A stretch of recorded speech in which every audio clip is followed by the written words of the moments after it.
MK Singh ji Delhi से। राधे राधे महाराज जी। महाराज जी, आप कह रहे हैं कि आप एक फौजी हैं, देश की सेवा में रहते हैं, और महाराज जी भक्ति और जितना भजन बन पाता है वो करते हैं, बट कह रहे हैं कि परिवार में जो कष्ट आता है या कोई बीमार हो जाता है तो महाराज जी हम इतना अच्छे से अपना वो कर रहे हैं, तो ये उनको ऐसे शारीरिक कष्ट क्यों आ रहे हैं? हाँ, इसको एक चीज ध्यान देनी पड़ेगी, बड़े विवेक की जरूरत है कि आज जो आप सत्कर्म कर रहे हैं, राष्ट्र सेवा कर रहे हैं, ये आज आपका नवीन कर्म है। लेकिन आप जब पैदा भी नहीं हुए थे, इस शरीर की रचना की गई थी, तो उस समय आपके पाप और पुण्यों के अनुसार सुख और दुख रख दिया गया था। चाहे पत्नी हो, चाहे पुत्र हो या पुत्री हो, या आप हो या और परिवार के सदस्य हो या जन समुदाय हो, शरीर रचना के पहले हमारे पूरे जीवन भर के सुख दुख लिख गए हैं। इतनी अवस्था में हाथ टूटेगा, इतने में ये पैर टूटेगा, इतने में ये होगा, इतने में ये होगा, ये सब लिखा हुआ है। अब जो नया कर्म कर रहे हो, तो उस रचे हुए प्रारब्ध को यदि मिटाना चाहे संकल्प के द्वारा तो मिटा सकता है, पर उसके लिए बड़ा तप होना चाहिए, और इसे प्रारब्ध प्राय भोगना ही पड़ता है। क्रियमाण है, जो अभी कर्म कर रहे हो इसका फल आगे मिलेगा।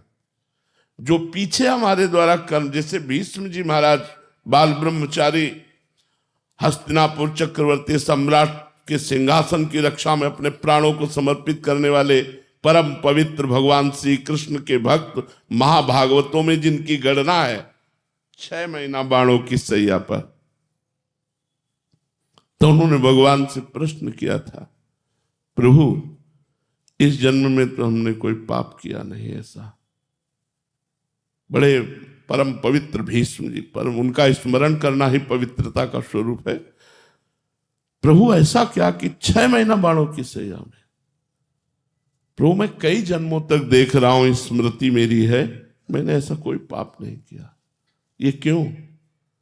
तब भगवान ने कहा 100 जन्म के ऊपर देखो, तुम एक राजा थे और एक सर्प को धनुष की नोक से उठाकर बबूल के पेड़ पर डाल दिया और वो कांटों पर तड़प तड़प करके मरा था, उसी का फल तुम्हें मिला है इतना बड़ा कि तुम अर्जुन के बाणों की सैया में 6 महीने से पड़े हो।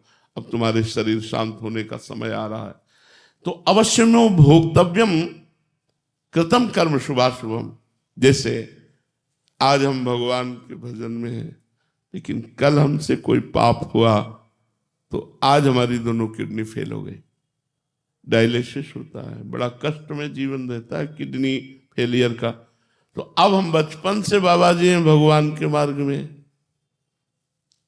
तो प्रश्न हो सकता है कि नहीं हो सकता कि जो बचपन से तपस्या कर रहा है, साधन भजन कर रहा है, तीर्थयाटन कर रहा है, भगवान नाम जप कर रहा है, उसकी किडनी फेल। हमें इसलिए प्रश्न ले उठा कि हम इस विषय को जानते हैं, इस रहस्य को जानते हैं कि जो हम आज कर रहे हैं इससे हमें भगवान की प्राप्ति होगी। जो कल किया उसे मैं बड़े आनंद से भोग रहा हूं, उसको भोग लेता हूं। देखो, जब हमारा चित्त भगवान से जुड़ा होता है तो बड़ा आनंद रहता है। वर्तमान का भजन भविष्य में लाभ देगा, इतना ही नहीं, वर्तमान में ही वो सहने की सामर्थ्य देता है, वो आनंद देता है, मन प्रसन्न रहता है, हर समय हम खुश रहते हैं, हर समय आनंदित रहते हैं। क्यों? मेरे प्रभु। अगर प्रभु से न जुड़ा हो तो दुर्गति हो जाए। तो वर्तमान का भजन भविष्य में लाभ देगा, वर्तमान में तुम्हें दुख सहने के लिए विवेक देगा, लेकिन दुख वर्तमान की क्रिया का नहीं है, दुख जो हमने भूत में कर्म किए उसका फल आ रहा है। तो इसलिए हमें धैर्यपूर्वक सहना चाहिए और भगवान नाम जप करना चाहिए। सत्कर्म को कभी इस बात से छोड़ नहीं देना चाहिए कि इनका कोई फल नहीं मिल रहा, क्योंकि मेरा परिवार दुखी, समस्या पे समस्या आती जा रही, और मैं धर्म करता हूं फिर भी, तो वो धर्म जब फलीभूत होगा तो आनंद की बाढ़ आ जाएगी। लेकिन पूर्व का कर्म फलीभूत हो रहा है, वो हमें कदम कदम पर असफलता, दुख, विपत्ति, संकट, शोक दे रहा है। इसलिए संघर्ष में जीवन होता है मनुष्य का।